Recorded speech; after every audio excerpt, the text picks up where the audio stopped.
विजया एकादशी व्रत की कथा। धर्मराज युधिष्ठिर बोले, हे जनार्दन, फाल्गुन मास के कृष्ण पक्ष की एकादशी का क्या नाम है तथा उसकी विधि क्या है? कृपा करके आप मुझे बताइए। तब भगवान श्री कृष्ण बोले, हे राजन, फाल्गुन मास के कृष्ण पक्ष की एकादशी का नाम विजया एकादशी है। इसके व्रत के प्रभाव से विजय प्राप्त होती है। यह सब व्रतों से उत्तम व्रत है। इस विजया एकादशी के महात्म्य के श्रवण व पठन से समस्त पाप नाश को प्राप्त हो जाते हैं। एक समय देवर्षि नारद जी ने जगत पिता ब्रह्मा जी से कहा, महाराज, आप मुझसे फाल्गुन मास के कृष्ण पक्ष की एकादशी विधान कहिए। ब्रह्मा जी कहने लगे कि हे नारद, विजया एकादशी का व्रत पुराने तथा नए पापों को नाश करने वाला है। इस विजया एकादशी की विधि मैंने आज तक किसी से भी नहीं कही है। यह समस्त मनुष्यों को विजय प्रदान करती है।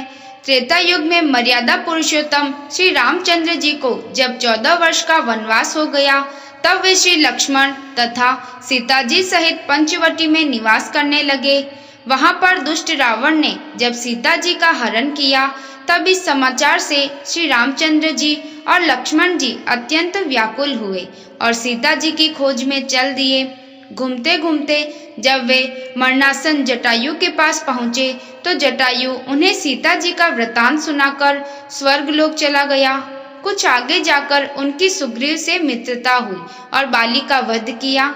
हनुमान जी ने लंका में जाकर सीता जी का पता लगाया और उनसे श्री रामचंद्र जी और सुग्रीव की मित्रता का वर्णन किया।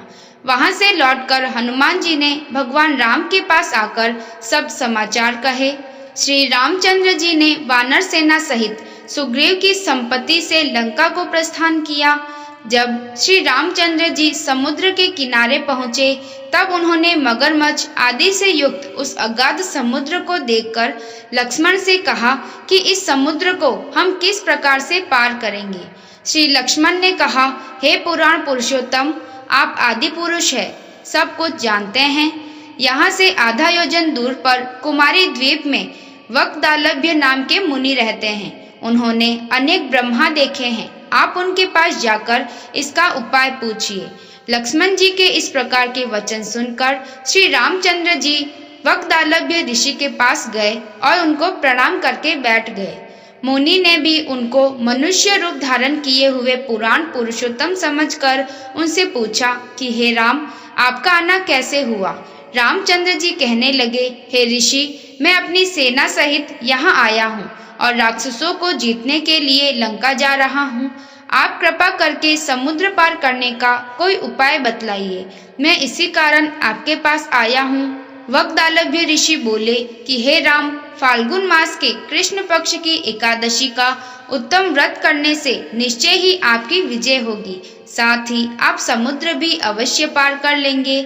इस व्रत की विधि यह है कि दशमी के दिन स्वर्ण, चांदी, तांबा या मिट्टी का एक घड़ा बनाएं। उस घड़े को जल से भरकर तथा 5 पल्लव रख वेदिका पर स्थापित करें। उस घड़े के नीचे सतनजा और ऊपर जौ रखें। उस पर श्री नारायण भगवान की स्वर्ण की मूर्ति स्थापित करें।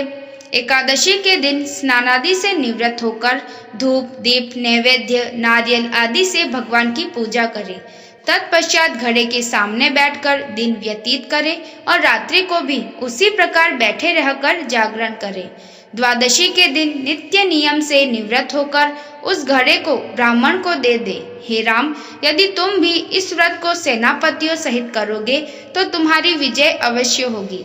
श्री रामचंद्र जी ने ऋषि के कथनानुसार उस व्रत को किया और उसके प्रभाव से दैत्यों पर विजय पाई।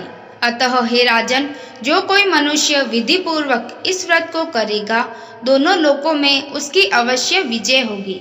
श्री ब्रह्मा जी ने नारद जी से कहा था कि हे पुत्र, जो कोई इस व्रत के महात्म्य को पढ़ता या सुनता है, उसको वाजपेय यज्ञ का फल प्राप्त होता है।